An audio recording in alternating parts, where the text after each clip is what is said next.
Dealing with the topic of neoplasia. Neoplasia is known as a tumor growth that is which forms a mass of a cell. Initially it was known as just as tumor. Any kind of swelling was known as a tumor, but later they have retermed it as neoplasia, which means formation of new growth. So the process of formation of this formation of new growth is known as neoplasm. And coming to dealing with the topic of neoplasia, starting they are usually, it was initially termed as carcinosis, which means it used to appear like a crab-like attachment. So they have termed it as carcinosis. Those were hypocrites who have termed it as carcinosis. But later it was briefly described as a neoplasia, that is formation of new growth, and this process is known as neoplasm. And coming to the types, which are the most important types, broadly they are classified into benign and malignant tumors. So these tumors, they are the two types, that is benign and malignant. Benign tumors, they are the slow growing tumors and they are localized to only a particular region, that is the site of origin where they go and attack. Whereas malignant tumors are rapidly growing tumors and they have a main cardinal type typical feature, that is process of invasion and metastasis. That means they spread to other sites other than the site of main origin. So these are the two main tumors. Coming to the other set of tumors, which are otherwise classified as potentially malignant tumors. So these tumors are previously called as pre-malignant tumors, but later the WHO, that is the World Health Organization, have classified them under potentially malignant tumors because all pre-malignant tumors would never transform into a malignant tumors. That is, certain tumors have a capacity to transform into malignant tumors, that is into cancers. But in potentially malignant tumors, they have been so retermed as potentially malignant because these tumors, they have they are increasingly prone to transform into malignancy, but it is not necessarily a compulsion that they have to progress into malignant tumors, so they are termed as potentially malignant tumors. And coming to the malignant, coming to the secondary neoplasm, that is malignant tumors when they are detached from the site of origin and they go along the blood flow or the lymphatic flow and they get dislodged into certain locations, then they are known as secondary tumors or secondary metastasis, or otherwise known as secondaries also. So there is a secondary neoplasm. Coming to a metastatic neoplasm, the same way, the malignant tumors which have been carried in the lymph flow or the blood flow, they get lodged into certain areas and they are known as metastatic neoplasms.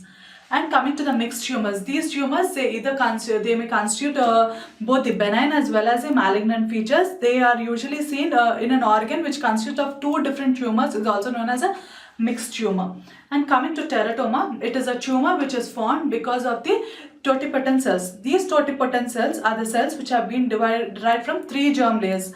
The germ layers are the layers which actually cover a developing embryo. They include endoderm, ectoderm and mesoderm. Ectoderm, it is the outermost layer, mesoderm, it is a middle layer, and endoderm is the innermost layer. So the cells usually have a capacity to divide from these layers and they are derivatives of these layers usually. So the teratomas are nothing but the tumors which form from three of these germ layers. Coming to blastoma or embryomas, these are the cells, these are the tumor cells which are composed of the cells which have been derived from blastomas, that is the cells which have been differentiated from the stem cell or the developing embryo and which have completely differentiated and no more differentiate. Then these cells have a capacity to form into tumors because of any certain damages. They are blastomas. And coming to choriostoma. Choriostoma is so named because any ectopic islands of a tumor that is not regional, that is they might form from a particular organ or a body, but they are not located in that original location, but rather they are carried into some other abnormal positions. These are choriostoma. So the tumors which are not regional to the particular organ, they are known as choriostoma. Coming to the hematoma, usually certain type of tumors, they are actually formed from because of the formation of disorganized tissues. That is, the cells or tissues which are not properly organized result in the formation of hematoma. So they are usually the cells are completely matured and completely reach the maximum level of the function system, but they are not properly arranged. These are hematomas. So coming to the benign tumors, among the benign tumors, there are certain tumors which are either being epithelial tumors, mesenchymal tumors. They are It can be called an epidermal papilloma, which is a benign tumor.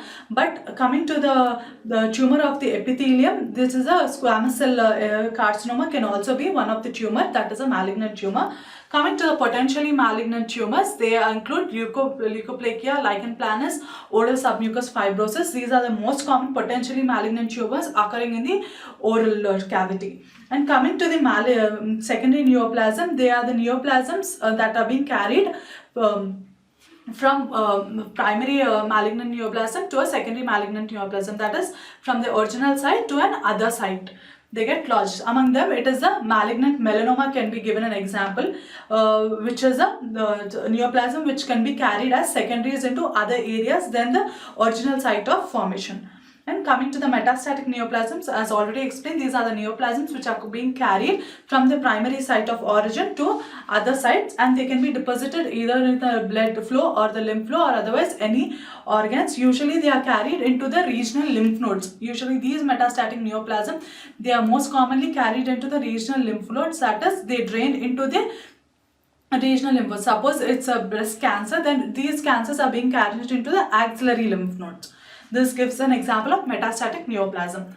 Coming to mixed tumors, these are two types of tumors as already told. Collagen tumor can be given an example, that is two different tumors occurring in a same organ. Or otherwise, the other most common tumor in the oral concern to a head and neck region is the pleomorphic adenoma, which is a mixed tumor which consists of benign as well as malignant features. Another example can be a carcinosarcoma, which is a rare, which consists of a carcinoma part as well as sarcoma part. That is the malignancy occurring in the epithelial region, including the epithelial region as well as the mesenchymal region. Coming to the example of teratoma, usually most commonly occurs in the gonads. Gonadal teratomas, they are the cancers of the ovaries as well as the testis. Coming to blastoma, as already explained, these are the cells, tumor cells, which are being derived from the blastomas. They include the retinoblastoma, medulloblastoma, nephroblastoma. They are most commonly seen in children occurring under the age group of 5 years. So coming to choriostoma, they are actually not a true tumor, but they are ectopic islands. That is, they are not regional to the original site. Rather, they are being carried or they are placed in an abnormal position. It can also be called as translocation. Coming to hematomas, they are the structures which are formed from because of the disorganization. Suppose say in a lung which consists of a mature cartilage, mature smooth muscle tissue as well as mature epithelium, but these are formed in a disorganized structure and result in formation of carcinoma of the lung. This completes the types of tumors. Next, coming to the components of a tumor. So what a tumor consists of? It consists of two basic components, that is a parenchyma and the supporting tissue. Parenchyma, which is a component which consists of the proliferating tumor cells. That is, when the tumor cells, they usually do not develop as such as a mass of a tissue. Rather, a single cell divides and continuously replicates and forms into a group of tumor cells. So this is what constitutes a parenchyma. So parenchyma can be a carcinoma, sarcoma, or undifferentiated. Coming to carcinoma, if it includes only the epithelial components, that is the superficial tissue, then it is known as carcinoma. Suppose it consists of only the mesenchymal component, that is, it may be a collagen tissue, fibroblast tissue, or the blood tissue, or otherwise the bone tissue, it is known as sarcoma. Coming to an undifferentiated, that is the cells which do not resemble that of the normal morphology. They do not resemble the cells which have given it origin, that is, they do not resemble the parent cell or the neighboring cell, then it is known as undifferentiated tumor. And coming to the stroma, this stroma, it constitutes of usually the extracellular matrix components, which could be fibroblasts, collagen tissue, blood tissue, nerve tissue, as well as bone tissue and cartilaginous tissue. This constitutes the supporting stroma of a tumor. These are the basic components of a tumor. So normally, how a tumor forms? Usually, normally the cells might be arranged first in the initial stages, it might appear normal. That is, normally they are arranged in a proper organized fashion, as we can see in the first picture. That is, they are properly arranged in a sequence, organized manner, coming to the basal layer to the superficial layers. But whereas, and coming to the position of the nucleus, it is usually towards the basement membrane and usually placed in the progressing cells, it is placed at the center of the nucleus. This is what is in a normal tissue. But in a hyperplastic tissue, that is when there is increased in the number of the cells, then they start increasing in the ultimately there will be increase in the organ or the tissue. This is what occurs in a tumor initially. So first there is increase in the number of tumor cells, that is replication, forming a tumor mass. Coming to that, as the tumor progresses, it shows dysplastic features, that is disorganized cellular development. These dysplastic features, they may include change in the nucleus position, change in the size of the nucleus, or otherwise variation in the size of the nucleus as well as the shape of the nucleus, and also the entire cell, where there will be disordered shape.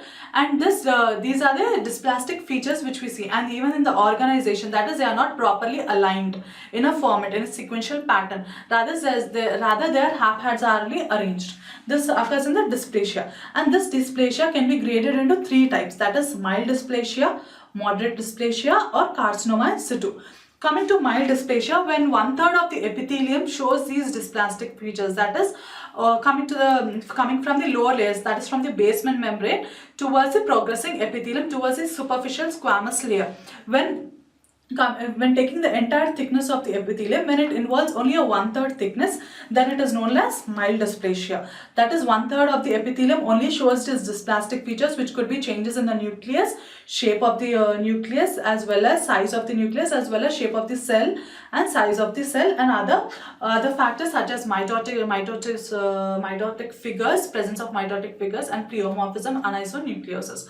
These are the changes which we see in the 1/3 of the epithelium. Suppose if in moderate dysplasia, we see that the 2/3 of the epithelium is being involved, showing these dysplastic features. So in carcinoma situ, we see that the epithelium dysplastic features, they almost completely cover up all the entire epithelium, full thickness of the epithelium, but they are in position, that is in situation. Carcinoma in situ means carcinoma in site. So that is in the epithelium. It does not progress to the underlying structures, that is, it does not cross the basement membrane. But these structures are only confined to that of the basal, from superficial epithelium to the basal epithelium. This is what is carcinoma in situ, or otherwise known as severe dysplasia. Coming to cancer, that is invasive cancer. So when this dysplastic features breach, they cause a breach in the basement membrane, that is, they cause a rupture or the damage in the basement membrane, and they start deepening into the underlying connective tissue, then it is known as invasive carcinoma. Invasion, that is known as invasive carcinoma. That means they invade cancer cells or the dysplastic cells. They invade into the underlying tissue and result in the formation of invasive carcinoma, which could again progress to the underlying connective tissue, which may involve even the bone, blood vessels, collagen fibers, fibroblasts, and nerves also. This is what is the stages of the cancer, how it develops from a normal tissue to a progressive level of invading the entire thickness of the epithelium as well as the connective tissue. Coming to the Gleasons pattern, which is a pattern which has been to describe how the rate of differentiation is based on the degree of differentiation. What is differentiation? Differentiation is that is a structural and functional resemblance to that of the neighboring normal cells. This is what means as differentiation. So usually a tumor can be classified into 2 or 3 groups, that is moderately differentiated, starting with well differentiated, moderately differentiated, or otherwise poorly differentiated. When a tumor resembles completely that of the normal tissue, that are the parent cells which have given rise to these tumor cells, that is the basal layer of epithelium, which divides and gives rise to progressing layer of the epithelium to the superficial epithelial layer. If these cells, the daughter cells, resemble that of the parent cells in structure as well as in function, then they are known as well differentiated. That is, we find very moderate differentiation, differences in differentiation features. But suppose if there are changes which can be observed under a microscope, that is, if there is change in the position of the nucleus, or otherwise the ratio of the nucleus and the cytoplasm which can be differentiated, that there is difference from that of the parent cells and the daughter cells, or otherwise there will be change in the nucleus, or otherwise or the cell, entire cell, or otherwise in the organization, that is, if they are not properly arranged, or otherwise in the presence of mitotic figures.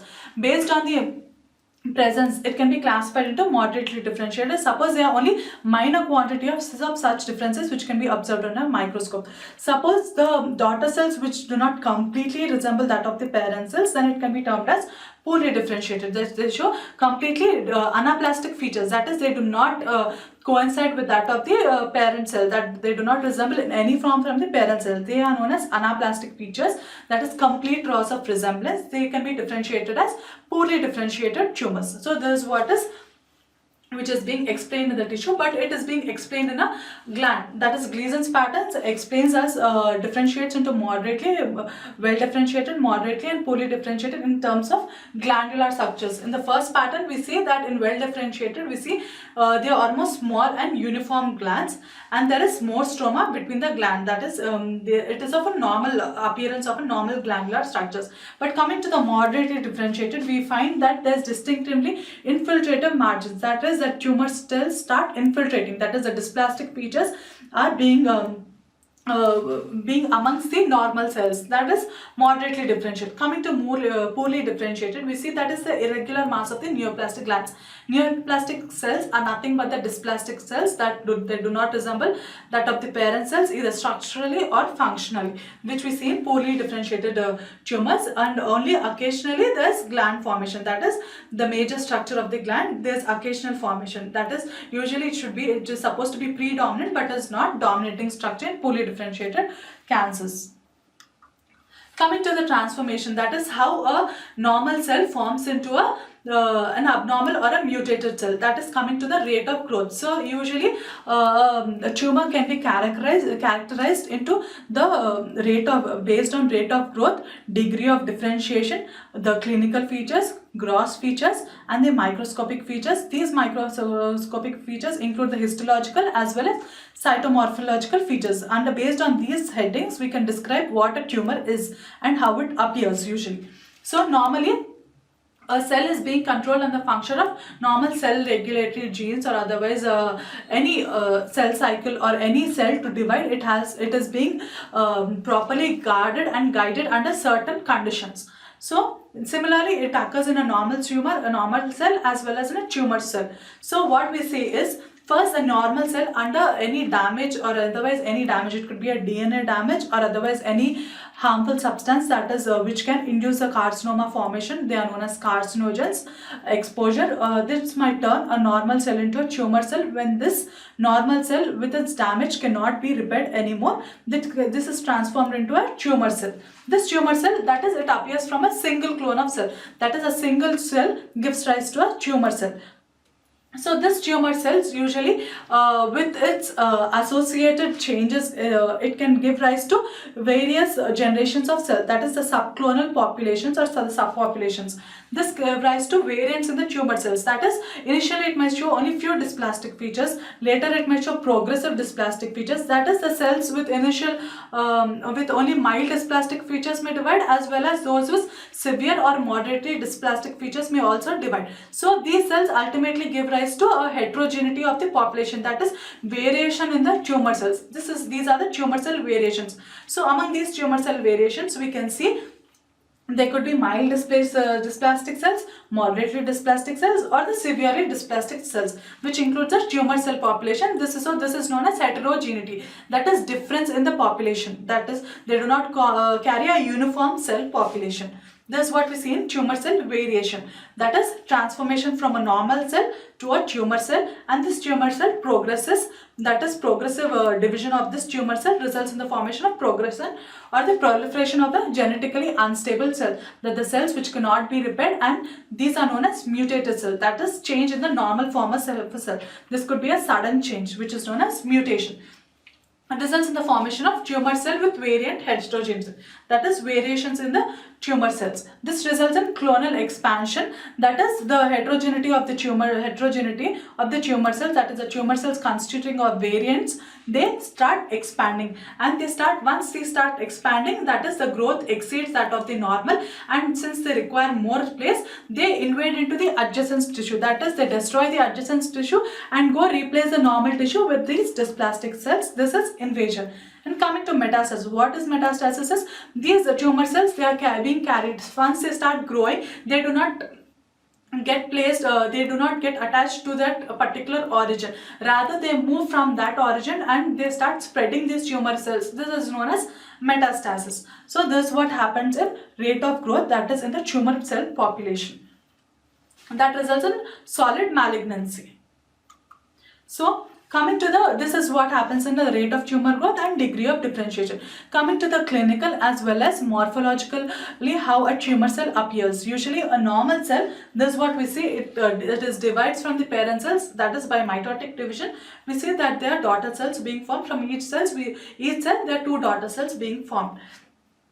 So this is what happens in mitotic division. But whereas in a cancer cell, they have a potentiality to get, rapidly divide. That is, then a normal cell divides into 2 daughter cells, but in the cancer cell we do not see that normal maintenance of the population. Rather we see it proliferates more rapidly. That is, there's rapid progression of this normal of a single cell to divide into multiple cells. So because of this, since there are more cells in that particular origin, they do not properly be organized, or properly they are not aligned as that of the normal cell. That is what we see in the first picture. That is proper alignment of a normal cell, that is a parent cell dividing into 2 cells, and they are properly aligned. But whereas in cancer cell, we do not see that proper alignment. There is haphazardly arranged, disordered arrangement can be seen because of the large number of dividing cells. Coming to the next feature, which is a clinical, which is a morphological feature which we see under a microscope, that is variation in the shape and size of the nucleus. Usually as because nucleus constantly keeps on dividing, the size of the nucleus varies. Usually we see that the nucleus to the cytoplasm, the ratio of the nucleus to the cytoplasm is 1:5. Not in a normal cell, but whereas we see in a tumor cell that this ratio, it may range from 1:5 to 1:1, because since all the tumor cells are not of the same population, there could be mild features, moderate features, or severe features in the tumor cells. So it ranges from 1:5 to 1:1. That is, nucleus may attain that of the normal ratio of that of the cytoplasm, that it might grow into such a size that it might equate with that of the cytoplasm. So this change in the nucleus, so this changes of the nucleus, whereas it could be in the cell shape or cell size, is known as anisonucleosis. Anisonucleosis is change in the shape and size of the cell. Coming to the next feature, that is the cytoplasmic volume. This is known as poikilocytosis, which is shape in the cytoplasm cell, or otherwise size or shape. This is known as poikilocytosis. That is, we see that the volume of the cytoplasm changes because of the enlarging nucleus. That is, the nucleus and the cytoplasm, they are almost in the same ratio, 1:1. Coming to the variation in the cell size and shape, as we can see, that is variations because of the increasing growth and increasing rapidly proliferating number. The usual size and shape are usually not maintained in a tumor growth. Coming to the loss of the normal specialized features, that is, since there's not only the nucleus and the cell shape and size changing, but also associated with it, there's even changes in the nucleoli. That is, the nucleoli usually becomes prominent in a tumor cell because of the rapidly dividing nucleus and rapidly formation of the chromatin material. The nucleoli becomes prominent, and since there's increase in the chromatin, there's even hyperchromatism, which is a feature, that is, the chromatin stains darkly, and this can be observed by a special diagnostic aid known as silver nucleolar organization reaction, which particularly has affinity to stain only the nucleus, because in a normal routine staining procedures like hematoxylin and eosin, which do not find such changes of them at the molecular level to observe under a microscope of a nucleolus. But whereas with special diagnostic aids, we can find such changes on the what happens in a nucleolus. So this is what happens along with the shape and the size of the nucleus as well as cytoplasm. We also find the shape in the nucleolus, chromatin material, as well as in the mitotic figures. We find changes. So usually we find the mitotic figures in a normal cell is bipolar spindles apparatus. We can find that is the 2 chromosomes with their bodies, chromatid bodies, and their arms. They are found at 2 opposite poles, that is their respective poles of origin, respective poles where they divide, and they are being dragged by these spindles. But whereas in tumor cells, because of the rapid growth, we find certain abnormalities in the mitotic figures. That is, they could be tripolar, otherwise tetrapolar in appearance. Usually these are found in dividing cells. Suppose the cell is not dividing, the tumor cell, then it results in the formation of an apoptotic figure. That is, the tumor cell is being driven to a cell death, a form of cell death known as apoptosis, which is a programmed cell death. So these appear as apoptotic figures, and these apoptotic figures under a microscope, they appear as large eosinophilic, completely eosinophilic bodies, because all the cellular contents, that is the nucleus and the cellular organelles, they are being digested away with the help of these apoptotic enzymes and the process, further process which are involved in apoptosis. So the cell completely appears as round, oval and eosinophilic. Completely uniform homogeneous staining can be seen in an apoptotic figure, which are usually commonly found in a tumor cells, that is the apoptotic figure, and abnormal mitotic figures, that is the dead cells and the dividing cells. These are the differences which are found between the normal and the mitotic cell. And because there is disorganized tumor cells, that is, they do not properly arranged because of the abnormality in the cell as well shape and size, we find the completely, that is, the boundary of the tumor is also not proper. That is, it forms into an irregular boundary when compared to the normal cell. This is what the microscopic features, the differences between the normal and the cancer cell. Coming to the differences between the benign and the malignant features, which are the most important to differentiate a benign tumor from a malignant tumor, because malignancy is a cancer, benign which can be treated and brought back to a normal position, but in the case of malignancy it cannot be reverted to a normal position. But there are certain advanced diagnosis and advances which are being brought to get the condition of a malignant tumor into a normal structure. Rather, it may not completely give a 100% treatment, but there are certain advances which are trying to get them into a normal host. So coming to the differences between benign and malignant.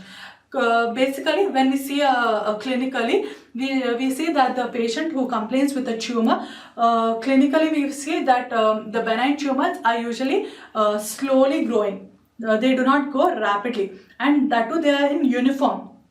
Usually clinically also there is no problem, otherwise there is an aesthetic problem. Patient might not be comfortable with the swellings to be carried into public places. This is what the clinically we find the differences between benign and malignant. They do not actually pose a major problem. But coming to the gross features, when this tumor which has been investigated clinically and which has been sent for a biopsy, that is, which is being removed from a patient, which is either incised or excised, that is completely removed, or otherwise only a part of the tumor is being removed and sent for the biopsy, we see that this gross specimen, there are certain changes what we observe. Usually in benign tumors, we find that their boundaries are usually normal, that are they are very they are regular and they are smooth. They are usually round or oval. But whereas in malignant tumors, because of the rapid proliferation rate or otherwise because of an improper growth, usually we find an irregular boundaries of the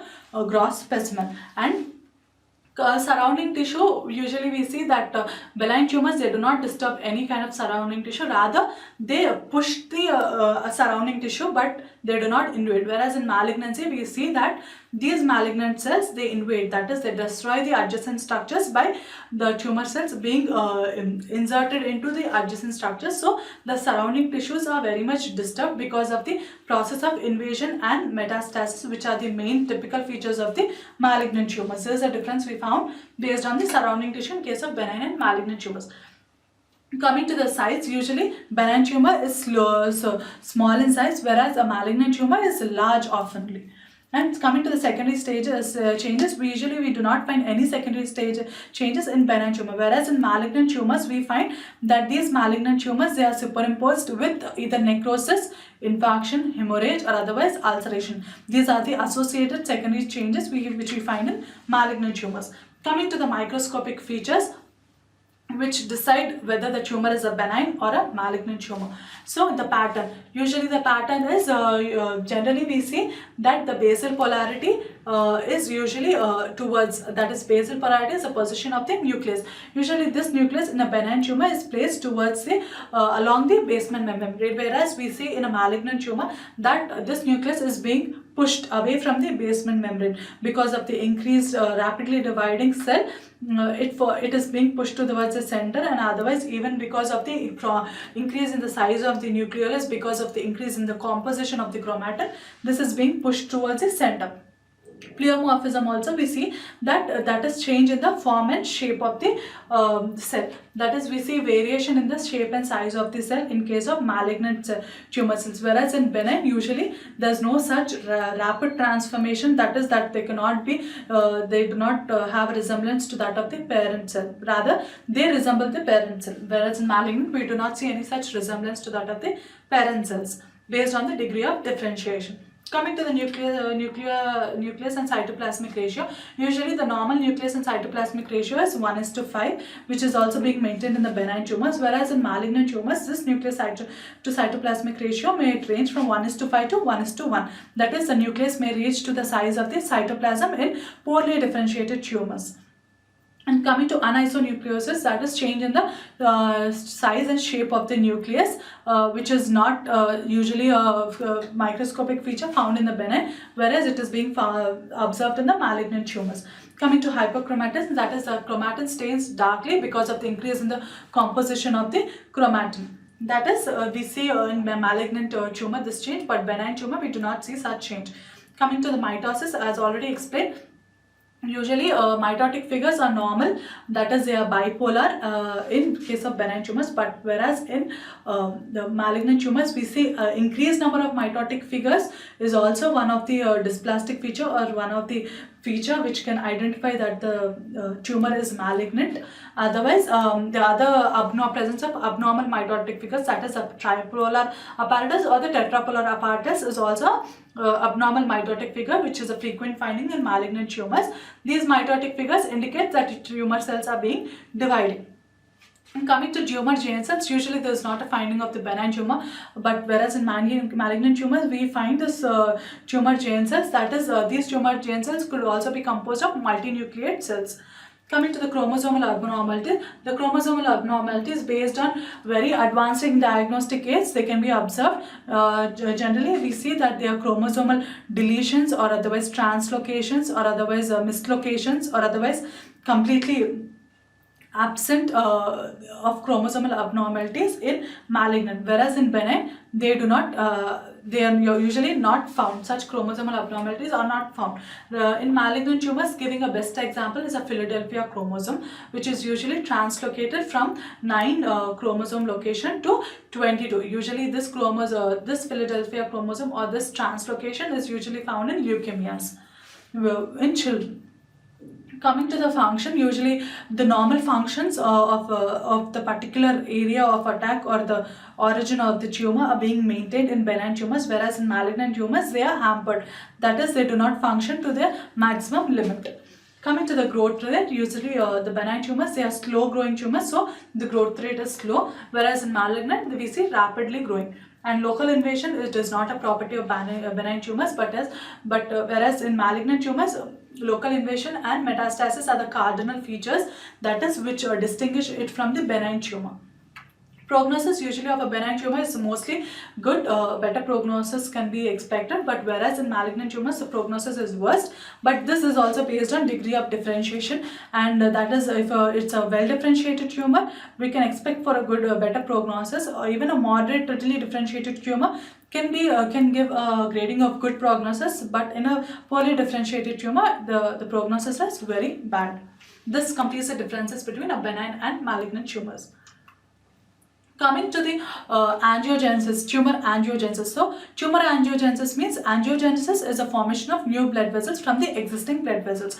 So, usually this angiogenesis is being carried out by certain growth factors, that is vascular endothelial growth factor and platelet derived growth factor, or otherwise fibroblast growth factor. These are the factors which involve in producing this new angiogenesis environment.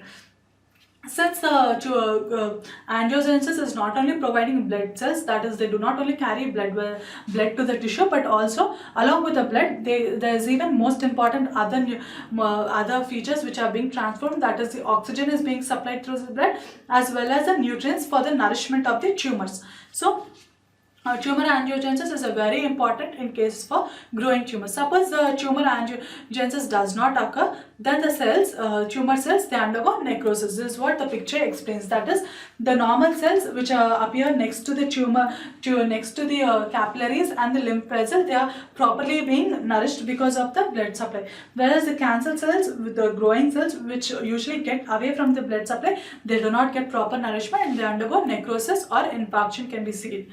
That is the result in dead tissue. This is what happens in tumor angiogenesis, and usually we also see that this tumor angiogenesis is one of the aid in diagnosing a tumor or identifying the molecular features of a tumor. Now, recently a microvascular density or is being observed, that is a certain tumor markers or the markers that specifically stain the endothelial vessels or the capillaries are being introduced. Among them, CD34 is one of the marker which when being exposed, the tumor tissue is being exposed to this marker, this goes and binds to the endothelial cell. So based on the endothelial cells which have been marked with this specific stain or this specific marker gives that how much amount of vasculature is being newly developed. Based on this, the grading of the tumor can be given. Suppose there is increased in the staining of this endothelial cell, then we can see that the tumor is of an older age. That is, the tumor is a growing tumor and it's a poorly differentiated tumor.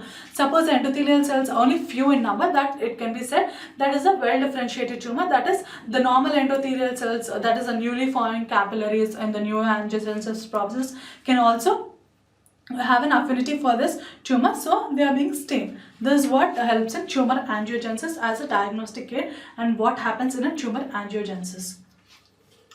Coming to the lymphatic spread, usually we see that lymphatic spread of this metastatic tumors or the tumor cells, they pass through the lymph nodes or the lymphatic system through two processes. First one is lymphatic permeation. That is, the tumor cells, they damage the membrane of the lymphatic system and then they enter into this lymphatic channels where they divide and continue to develop in their growth. This is what happens in lymphatic permeation.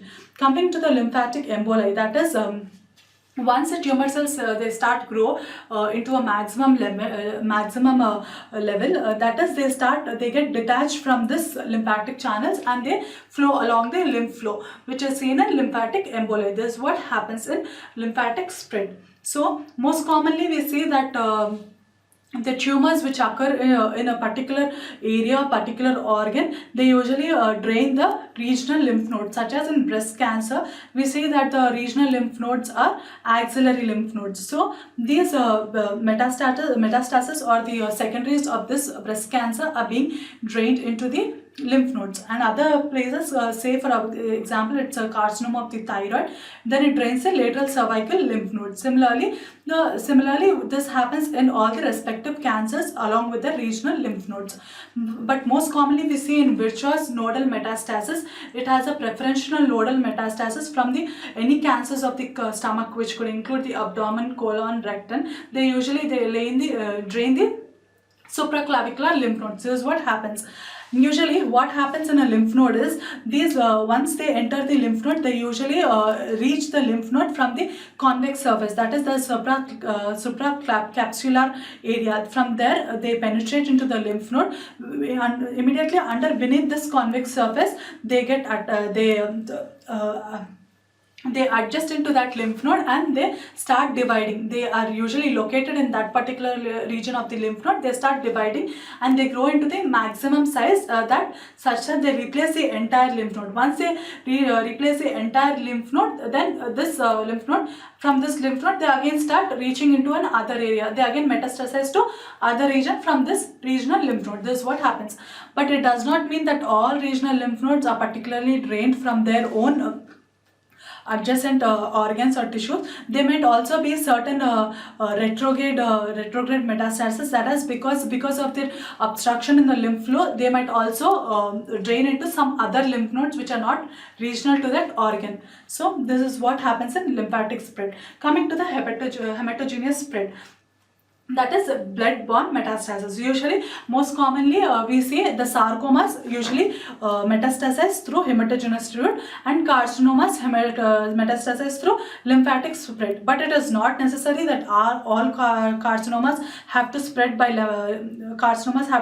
lymphatic, and all sarcomas have to spread by hematogenous, but rather certain carcinomas which of the liver, lung, brain, kidney, they may also metastasize through this hematogenous route. But most commonly blood-borne metastasis occurs from the liver, lung, brain, bone and kidney. These are the most common cancers which metastasize through the hematogenous route, otherwise known as blood-borne metastasis. So we see that this hematogenous route, that is the systemic veins, usually they carry these metastases or the secondaries usually from the drain into the vena cava and form secondary metastasis in the they could be the cancers of the limbs or otherwise the head and neck region. They carry into the liver or the lung usually. But whereas in the portal vein which carries these metastases, usually we see the secondary changes,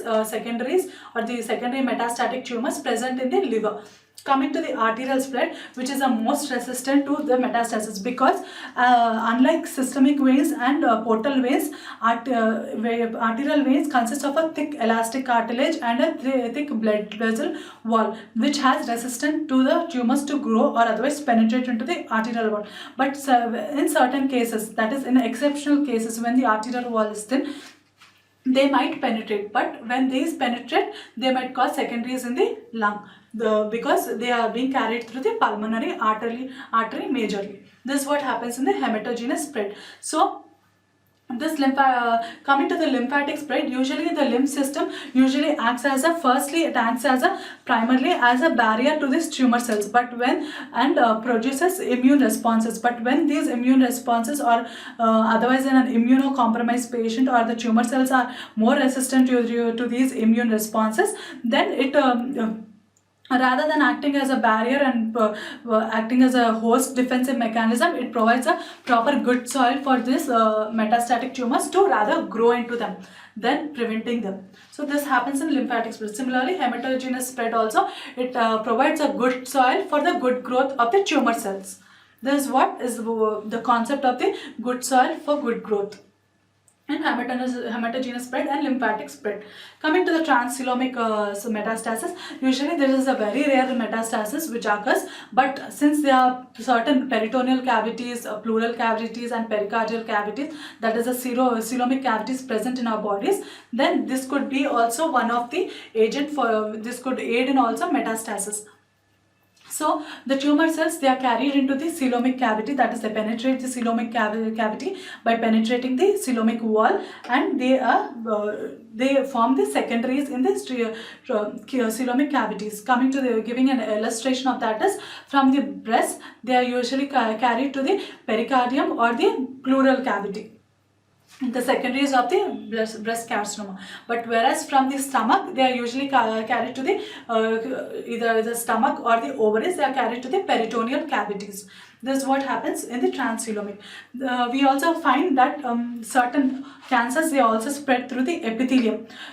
This is very rare when compared to this transcoelomic, but it can happen, where we see where the cancers from the kidneys are carried from the ureter to the ovaries or the urinary tract. This is what we see in cancers of the metastasis of the kidney cancers. And giving an example also of the ovaries to the underlying ureter or the underlying structures which we see. This is what happens in the epithelium metastasis via the epithelium lined structures. Coming to the transplantation or the implantation, they are usually unfortunate or the accidental transformation of a primary tumor into a secondary tumor because of negligence of a surgeon during removal of a primary tumor. They may be carried via the scalpel or the needles or any sutural procedures. They are being carried to the other organs by surgeons. This is what happens in implantation or the transplantation. Coming to the secondary or metastatic tumors, these are nothing but the tumors which are being carried from the primary region and they get lodged into a next area or the next underlying organ, or otherwise the lymph nodes. This is what is secondary or metastatic tumors. Coming to the how the secondary or metastatic tumors occurs. It occurs either by local invasion or otherwise that is by direct spread or otherwise by metastasis.